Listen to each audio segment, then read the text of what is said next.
الرحمن الرحیم انا انزلناه فی لیلۃ القدر وما ادراک ما لیلۃ القدر لیلۃ القدر خیر من الف شہر۔ صدق اللہ العظیم۔ حضرات گرامی، رمضان مبارک کا مہینہ اللہ تعالیٰ کی طرف سے ہمارے اوپر ایک انعام ہے، احسان ہے انسان ذات پر، کہ اس کی برکتیں اور رحمتیں بے شمار ہیں، بے حساب ہیں۔ اللہ تعالیٰ نے قرآن مجید میں اپنے پاک کلام میں فرمایا، اس کی اہمیت کو بیان کرتے ہوئے کہ یہ وہ مہینہ ہے جس میں ہم نے پاک کلام کو نازل کیا ہے، قرآن مجید کو نازل کیا ہے، اور یہ پاک کلام رمضان مبارک کی ایک بابرکت رات میں نازل کیا ہے۔ انا انزلناہ فی لیلۃ القدر، ہم نے اس قرآن مجید کو شب قدر میں نازل کیا ہے، ان کی قدر والی رات، وہ رات جو تمام راتوں سے افضل ہے۔ یہ رمضان کا مہینہ تمام مہینوں سے افضل، اور اس میں ایک رات جو تمام راتوں سے افضل، اور اس میں نازل کی جانے والی کتاب تمام کتابوں سے افضل، اور وہ کتاب جس پر نازل کی گئی وہ تمام انبیاء کا امام، تمام انبیاء کا سردار حضرت محمد صلی اللہ علیہ وسلم کے اوپر نازل کی گئی۔ یہ قرآن مجید انسان ذات کے لیے ہدایت و رہنمائی ہے۔ اللہ تعالیٰ نے انسان ذات کو یہ دعا سکھائی سورہ فاتحہ میں، ہم بار بار پڑھتے ہیں، ہر نماز میں پڑھتے ہیں، ہم اللہ تعالیٰ سے دعا کرتے ہیں کہ اہدنا الصراط المستقیم، یہ اللہ ہمیں سیدھا راستہ دکھا، وہ راستہ جو آپ کے بہترین بندوں کا راستہ ہے، جو انبیاء کا راستہ ہے، جو شہداء کا راستہ ہے۔ تیرے نیک بندے جو اس بات کے مستحق ہیں کہ آپ ان پر اپنی رحمتیں برسائیں، اپنی رحمتیں نازل کریں، ہدایت یافتہ بندے، انہی کا راستہ، یا اللہ ہمیں اس راستے کی طرف ہدایت فرما۔ اس دعا کے جواب میں اللہ تعالیٰ نے سورہ بقرہ سے لے کر والناس تک یہ قرآن مجید دے دیا، اور فرمایا کہ یہ وہ کتاب ہے، یہ وہ کلام ہے، یہ وہ راستہ ہے جس میں کوئی شک نہیں ہے، یہ سراسر ہدایت ہے، سراسر رہنمائی ہے۔ دوستو، اگر ہم ذرا غور کر لیں کس ہدایت نامہ کے طرف جس نے اپنے دل کو لگایا، جس نے اپنا تعلق اس کتاب کے ساتھ، اس کلام کے ساتھ بنایا، وہ اس دنیا میں اور آخرت میں بھی ایک بہترین انسان ثابت ہوا، جس نے اس قرآن مجید کے ساتھ تعلق کو جوڑا، وہ اس قربت کی وجہ سے افضل بن گیا۔ اگر ہم ذرا غور کریں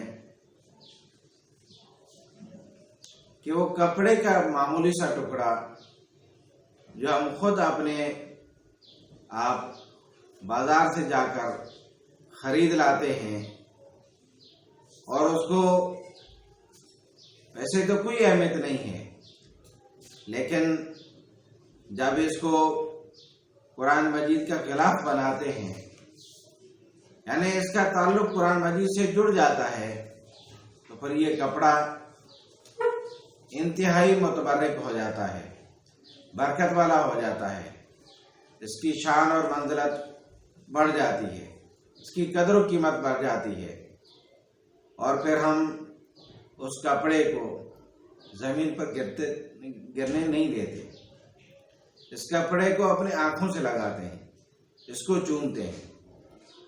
اس کی وجہ کیا ہے؟ اس کی وجہ یہ ہے کہ اس کا تعلق اس کلام کے ساتھ ہے جو خالق کائنات نے نازل کیا۔ اور اگر ہم تھوڑا غور کر لیں، وہ لکڑی کا وہ ٹکڑا جس کی کوئی اہمیت نہیں ہے، لیکن اس لکڑی کو ہم کاٹ کر اس سے ایک رحل بناتے ہیں جس پہ قرآن مجید کو رکھ کر تلاوت کی جاتی ہے، پڑھا جاتا ہے۔ اس لکڑی کے ٹکڑے کو اس کے ساتھ جو تعلق ہو جاتا ہے، اس تعلق کی وجہ سے، اس قربت کی وجہ سے اللہ تعالیٰ اس کی شان بڑھا دیتے ہیں۔ پھر اس قرآن مجید، اس رحل پر قرآن مجید کے علاوہ کوئی چیز نہیں رکھی جاتی۔ کوئی اگر انسان اپنے جوتے اٹھا کر اس رحل پر رکھ دے تو سب اسے بے وقوف سمجھتے ہیں، اس کو برا بھلا کہتے ہیں کہ یہ تو نے کیا کیا ہے۔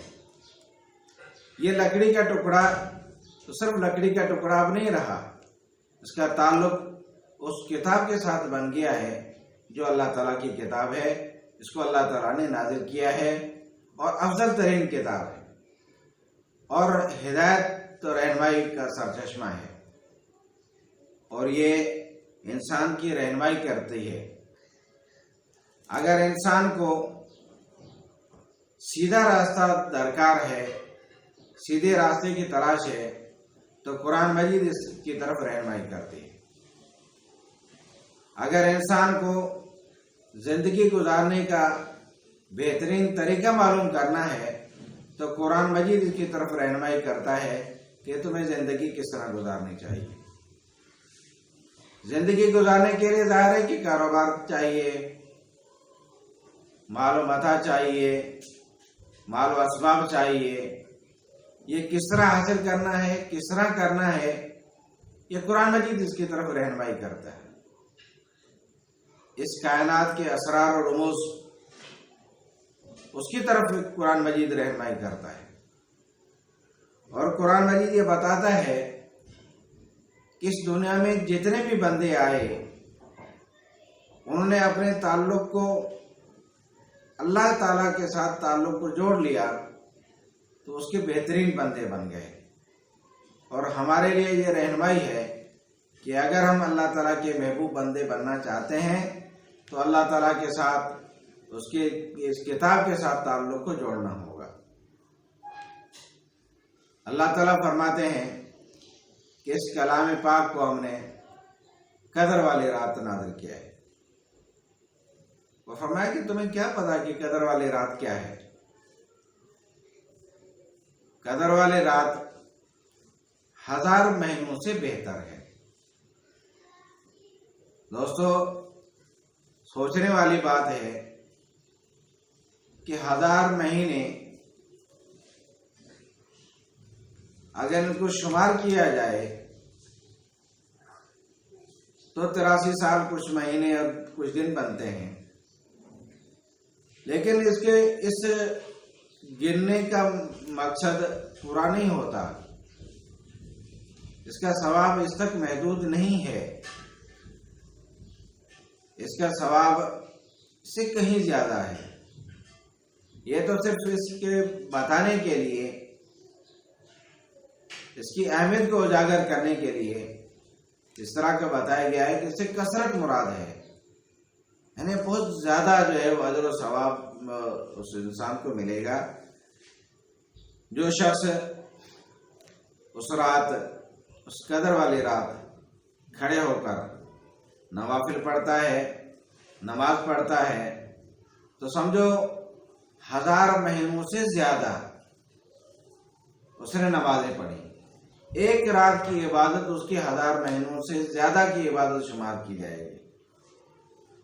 اور اگر اس عبادت میں خشوع اور خضوع اعلیٰ درجے کا ہو اور انسان کے اوپر ایک عجیب کیفیت طاری ہو، رکت طاری ہو، اپنے پروردگار کے سامنے جھکتے ہوئے اس کے احساسات اپنی بلندیوں پر ہوں، تو سمجھ لیجیے کہ اللہ تعالیٰ اس بندے سے راضی ہے، اس کی قدر و منزلت 1000 مہینوں سے کئی گنا زیادہ ہے، اس عبادت کی اہمیت 1000 مہینوں سے کہیں زیادہ بڑھ کر ہے۔ یہ 1000 مہینے تو صرف انداز کے طور پر اس کی اہمیت کو بڑھانے کے لیے بتایا گیا ہے، لیکن جتنی زیادہ خشوع اور خضوع کے ساتھ عبادت کی جائے گی اس سے اتنا زیادہ اجر و ثواب اس کا حاصل ہوگا۔ اور اس کے ساتھ ساتھ جو شخص اس رات کو قرآن مجید کی تلاوت کرتا ہے، اپنے تعلق کو قرآن مجید سے جوڑتا ہے، تو یہ سمجھ لیجیے کہ وہ 1000 مہینوں سے زیادہ تلاوت کا اجر و ثواب کا مالک بن جاتا ہے۔ اسی تعلق کو قائم کرنا ہے، اور رمضان کا مہینہ اسی کے لیے آیا ہے کہ ہمارے اندر یہ تعلق قائم ہو جائے، اور یہ مستقل نوعیت کا تعلق ہو، صرف رمضان کی حد تک نہیں، اس کے بعد آنے والے دنوں تک بھی، اور تمام زندگی تک، اور آنے والے رمضان یا اس سے آگے تک ہمارا یہ تعلق قائم رہنا چاہیے۔ دوستو، اللہ تعالیٰ نے فرمایا، آپ صلی اللہ علیہ وسلم کا ارشاد گرامی ہے کہ جو شخص اس رات کو پا لیتا ہے وہ شخص اس خیر کثیر کو پا لیتا ہے، بہت بڑے خیر کو، بہت بڑی برکات کو پا لیتا ہے۔ اور جو شخص اس سے محروم رہ جاتا ہے، اس خیر کثیر کو حاصل نہیں کر سکتا، تو سمجھو وہ محروم رہ گیا۔ اور ایک حدیث میں ہے کہ اس شخص سے جو اس رات سے مستفید وہ شخص نہیں ہو سکتا جو بد نصیب ہے۔ بد نصیب شخص ہی اس رات جو ہے وہ خیر کو حاصل نہیں کر سکتا۔ باقی انسان جو بد نصیب نہیں ہیں، اللہ تعالیٰ کی طرف رجوع کرتے ہیں، وہ لوگ اس کے خیر کثیر کو حاصل کر سکتے ہیں۔ دوستو، آپ صلی اللہ علیہ وسلم نے فرمایا کہ رمضان المبارک کا مہینہ پوری امت کے لیے مغفرت کا مہینہ ہے۔ اس مہینے کی آخری رات تمام امت کی مغفرت ہو جاتی ہے، اس کی بخشش ہو جاتی ہے۔ دوستو، اس مہینے کا تیسرا عشرہ جہنم سے خلاصی کا عشرہ ہے۔ اگر ہم اپنے تعلق کو اللہ کے ساتھ، اللہ تعالیٰ کی اس کتاب کے ساتھ جوڑ لیں تو ہم اپنے آپ کو اور اپنے گھر والوں کو اس جہنم کی آگ سے بچا سکتے ہیں، اللہ تعالیٰ کی رحمت کے مستحق ہو سکتے ہیں۔ اس کی رحمت کو حاصل کر سکتے ہیں. جیسا کہ آپ صلی اللہ علیہ وسلم نے فرمایا کہ رمضان کی آخری رات تمام امت کی بخشش کی جاتی ہے. یعنی وہ امت جس سے رمضان کو اللہ تعالیٰ کا بابرکت مہینہ سمجھتے ہوئے اس کی قدر کی، اس کے روزے رکھے، اس میں نوافل ادا کیے، فرائض کی ادائیگی میں کوئی کوتاہی نہیں کی، اور اللہ تعالیٰ کی اس کتاب کے ساتھ اپنے تعلق کو جوڑا، دن کو روزے کے ساتھ رہے اور رات کو اللہ کے سامنے کھڑے ہو کر اس قرآن مجید کی تلاوت کی، نوافل ادا کیے. جس شخص نے اس طرح کا اہتمام کیا پہلی رمضان سے لے کر آخری رات تک، تو آپ صلی اللہ علیہ وسلم نے فرمایا اس شخص کو کی مغفرت ہو جاتی ہے، اس پوری امت کی مغفرت ہو جاتی ہے جو اس کام میں لگی رہتی ہے. اس کا مطلب یہ نہیں ہے یہ آخری رات ہی لیلۃ القدر ہے. لیلۃ القدر تو رمضان کے اس آخری عشرے میں طاق راتوں میں تلاش کرنی ہے. کسی ایک رات میں لیلۃ القدر ہے اور اسی کو تلاش کرنے کے لیے ہر رات اللہ تعالیٰ کے حضور کھڑے ہو کر اس کے سامنے سرو سجود ہو کر اس کی بندگی کرنی ہے، اس کی عبادت کرنی ہے، اس کو یاد کرنا ہے، اس کو اپنے دل کے اندر محفوظ کرنا ہے، اور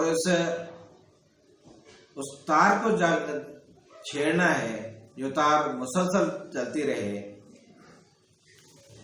تاکہ اللہ تعالیٰ کی یاد ہمیشہ ہمارے دلوں میں رہے.